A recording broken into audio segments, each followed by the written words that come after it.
What's going on, YouTube? Tom here, and I apologize in advance for all the wind noise. We are getting back into the summertime here in Florida. Basically, we skip right over spring and go straight to summer. As you can see around me, daylight savings is back, so we actually got enough daylight. So, over behind my shoulder here, if you're new to my channel, this is my 2013 Toyota Tacoma. This truck is in fact my daily driver. I do plan to keep this truck as my daily driver no matter what. I'm getting a Mustang, even though I'm getting that. This truck's not going anywhere. Now, this truck being a 2013, I actually got it brand new in 2013. Right now, this truck has about 37,000 miles on it. A little over 37,000 actually. So what I wanted to do is I wanted to do a little bit of a review, sort of talk about it for what it was like owning this truck for over 5 years. You know, I see a lot of YouTubers that like to do vlogs of ownership of their cars, and they say, well, this is, you know, had this car 6 months now, or a whole year, or 2 months. You know, and to be honest, to me, you can't get to know a car in extreme detail. You can get to know the vehicle, and you'll know a lot of its quirks and features, but you just don't know what it's like to own it long term. So, kind of the inspiration for this was Car and Driver does a test where they do 40,000 miles on a new car and then write about all of its problems, how much it costs to maintain, all that kind of stuff. And of course, they do it over the course of like a year to a year and a half. They call this their long-term test fleet. The only problem is, to me, once again, they just don't get to know the vehicle very well. They kind of talk about it, what they like about it, what they dislike, all the problems. But all right, so first things first, let's talk about this wonderful motor over here. Now, the first common question I get about the truck is, of course, which engine is it? So if you're asking that, it is the 4-cylinder, the 2.7, also known as the 2TR FE, 160 horsepower, and 180 pound-feet of torque. So realistically speaking, not a lot, but it gets you where you need to go. Now, one of the biggest advantages of this motor, it is extremely reliable.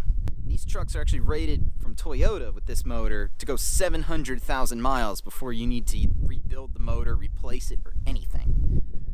Now, realistically, that's way more than anyone will ever put on it, but I have no doubt in my mind this motor will get to 200,000 miles or even 300,000 before I have to even worry about getting a new truck.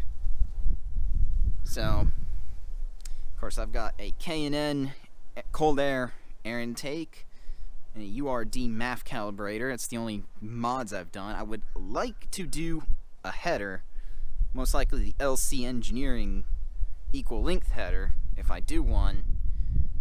And realistically, that's about it, because that's as much as you can do without really negatively affecting the quality of the motor.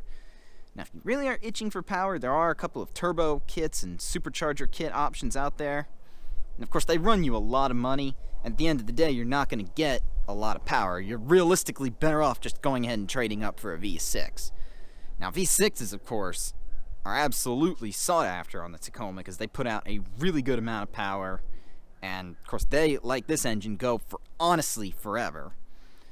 So that is something I can say. If I ever do get another Tacoma, that is something I will be doing, is I will get a V6, but more than likely I'm never going to get a new Tacoma. Probably not for at least another 5 years maybe, until this truck just has a lot of miles on it. But this motor, although it might be kind of an iron lump, it still gets you where you need to go, and I've never had any actual problems with this motor. Throttle body, the other day I made a video talking about it coming out throttle body issue, and it turns out that's just because you need to clean the throttle body. So, no real complaints here. And of course, this truck is 2013. This motor came out in 2005, and they're still using it now in 2018.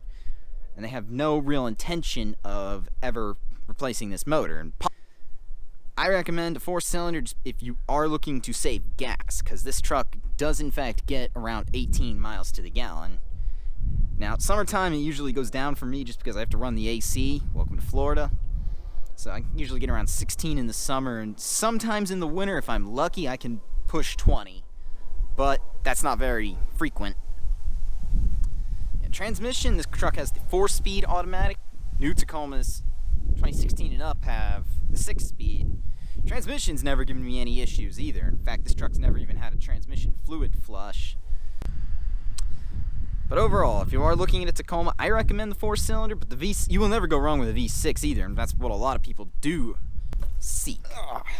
Now, for 5 years, I'm pretty sure this truck has held up pretty well for 5 years, but realistically speaking, there's cars that hold up worse than this time. Well, 5 years isn't really a long time. It has been left outside for the majority of its life, but all in all, I religiously clean the truck as well. So, nothing realistically is that bad. There's a few scratches in places like, up here. My fault for scratches. I, of course, have replaced all the bulbs with LEDs in here, which is something I recommend just because it looks a lot better. But everything continues to work just fine in this truck. Nothing has quit working at all. You got the good old center touchscreen here. My truck being a 2013, this was actually the first year for this screen. And the only real problem I have ever had with this screen is, actually really two problems. One, I had a dead pixel, so I thought, in center screen over here, which I ended up finding out was not even the case. If it was, it fixed itself, which I'm fine with. And the other time I've ever had a problem was, there was one time where it decided to disconnect my phone and just would not let my phone connect.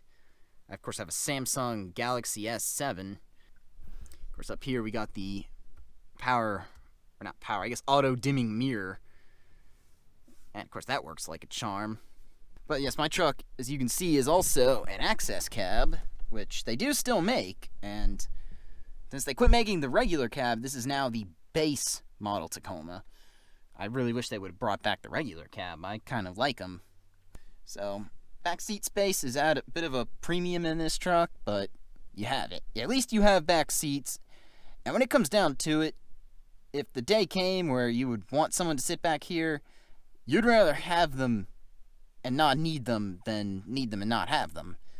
So they work, and you do get a full-size bed, and it is reasonably short. You don't have to worry about having a truck that's a mile long. Overall, I like the access cab, and I would honestly get another one if I could. Talk about the bed of this truck. 2013 also has a backup camera. Now, one big complaint I have with the second gens is none of them ever came with locking tailgate handles, so I had to install one. It's $100 or so, $60 if you get one that's unpainted and then only has the stupid bugs, and that only has just a regular lock. Mine, of course, is color matched and also coatable lock. I'll put a link where I got those below on Amazon. But we open it, and of course, I put a cover on this truck just because I don't use the truck bed as a truck bed a whole lot. So it made more sense for me at the time. But inside the bed, of course, lift this up just a little bit. Inside the bed, it's held up pretty well over 5 years. Now, when you do use it, yes, you are going to get scratches on the inside of the bed. I don't know if you all can see some of these scratches, but some minor surface scratches. Of course, pollen, because it's that time of year as well. Overall, the bed's held up really nice. This truck having a composite bed, rust is not an issue you really have to worry about. People freak out left and right about these bolts. This isn't even an issue as much because these are actually stainless steel. So none of this is ever an issue. And that, to me, is a smart bit of design. I think more trucks should have composite beds. Now, we've all seen the Ford commercial where they dropped a ton of bricks. Unless you're doing that, there's no need for a steel bed. Or actually, it was a Chevy commercial where they did it. I'm sorry. Chevy commercial where they can try to convince you need a steel bed. You just don't need one. It doesn't do you any good unless you're dropping bricks or dropping toolboxes. This bed does just fine. Alright, now that we've given sort of an overview of the truck, let's talk about maintenance and also the mechanical problems I've had with this truck. Because yes, unfortunately, it has had its fair share of actual mechanical problems. So the first was, my truck had 11,000 miles. It was still under warranty at the time, luckily. But it was one of those where it kind of scares you a bit. I had a check engine light come on, and I had a pinging noise coming from my exhaust. As it turns out, I had an O2 sensor go bad. So I took it to the dealer. That was fixed under warranty. Wasn't that big of a deal. It just made a very annoying noise. And of course I looked it up online, and everyone said that's completely uncommon for a vehicle with 11,000 miles. Most of the time people who were having it had well over 100,000, sometimes 200,000 miles. So as it turns out, a year later I had to get it replaced a second time, this time under recall. And of course my dad with his 2014 Tacoma had to do the same thing. Very annoying. They fixed it for free, luckily. So, second major issue, and this is a recurring issue, and it's a bit of a headache for a while. Living in Florida, we use air conditioning a lot. My AC went out. First time it happens, AC blew warm. It was actually in the middle of the summer, about August. Took it in, had it recharged. They did the dye, found a leak. Week later, fixed it, not a problem. $100, wasn't that big of a deal. A few months later, happened again. Same thing. Same process, another $100. It was kind of annoying, but I was like, all right, hopefully it'll fix it this time. And it was really annoying that second time. It was in the middle of the winter. We had a hot day, and that's the only way I even discovered I had a problem. So that summer, it started making a hissing noise. Then it started blowing hot, and it blew really hot. I reluctantly took it to the dealer because I thought that's going to be expensive. As it turns out, my evaporator had gone bad. For those that don't know anything about air conditioning, the evaporator is located behind your vehicle's dashboard. So, unfortunately, they had to pull the dashboard off to fix it.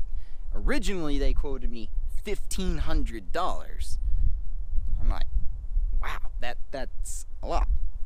I actually took them the receipts, handed it to them, and said, wait a minute, you all fixed my air conditioning before. This should be covered under warranty, right? You're going to warranty your own work.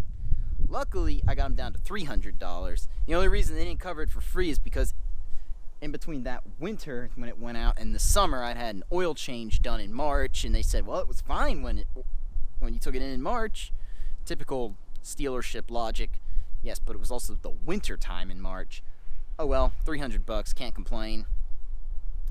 So, luckily, that was the end of that. I haven't had knock on metal here, or walk over to the house, knock on wood, that air conditioning continues to work. The truck does have its usual plethora of squeaks and rattles, but my logic is pretty simple. It's a Toyota, not a luxury car, therefore you just turn the radio up and live with it from there. But overall, this truck is, like I said, solid truck, and I have no reason to think this truck will not go well over 200,000 miles. In fact, this truck, brand new, the MSRP on it was $25,000, hair over $25,000, and out the door price, what we paid was a hair over $24,000. So, like usual, you can always negotiate down on a Tacoma very well. Trucks in general, you can always negotiate, and I can honestly sell this truck right now, 5 years later, with almost 40,000 miles. I could honestly sell this truck for $20,000, and I've seen dealers actually charging $25,000 for identical trucks a couple years newer. So, if you're in the market for a new Tacoma or even a used Tacoma like this one, to me, it's a solid buy. You can't go wrong. I hope to do more of these sort of ownership vlogs as I get more vehicles. The Mustang that I have coming, I plan to do this same thing with. And of course, like I said, I plan to continue to keep this truck as a daily driver. This truck's not going anywhere. There are still more things I want to do to it mod-wise. Nothing too crazy, just because, again, it is daily driver. It is something I want to keep reliable. But overall, I have no major complaints with it. Solidly would recommend. There's a reason people buy these. There's a reason these trucks sell pretty well. So let me know in the comments section below what you all think. If you like this video, go ahead and leave a thumbs up. If you're stopping in for the first time, go ahead and subscribe. Take care. Have a good day.